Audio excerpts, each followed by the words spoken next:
It's time for Small Town Times. So what's your biking plans for this summer? Well, I mean, this winter has been just fat biking. So been doing winter trails and developing winter trails.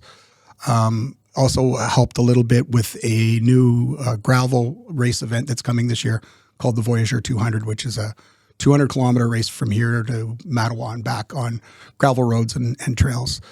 And when's that going to be? Geez, I knew you were going to say. I think it's in September. It's just recently been announced. I think it's September 9th, if I remember correctly. Yeah, right. Don't quote me on that. Okay. But early September. How's that? Yeah. So that's going to be a really interesting event, something different.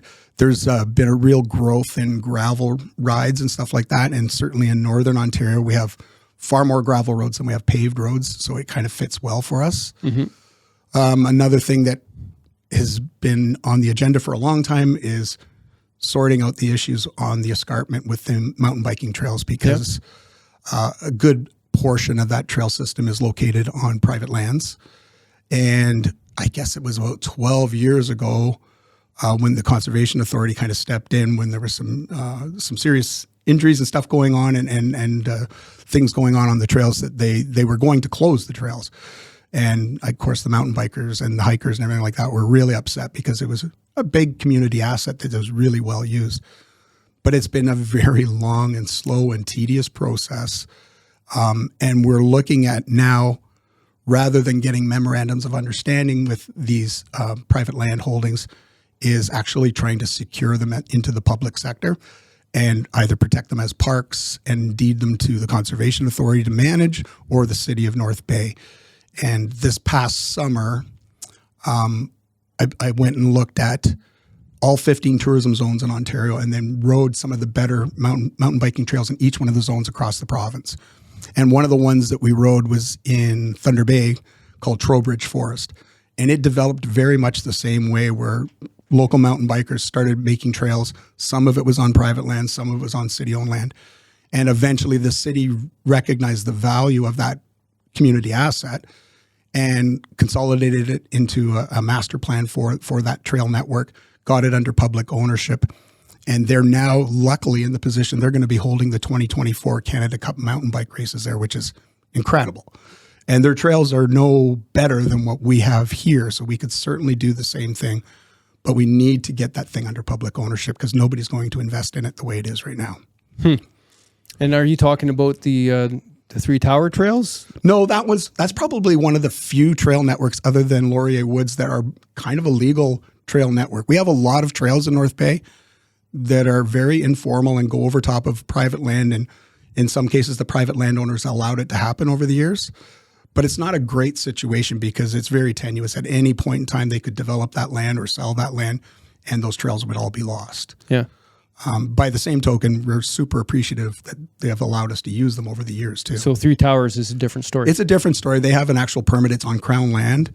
Mm-hmm. So they do have permission, and it's a form of tenure. It's not private ownership, but they do have some form of tenure on it.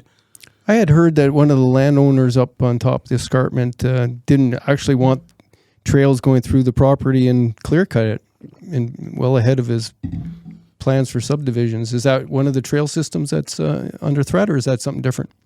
So initially, when those trails were developed by the Conservation Authority and the memorandums of understanding were secured with the private landowners, there was about, I believe, 8 kilometers of mountain bike hiking trails there.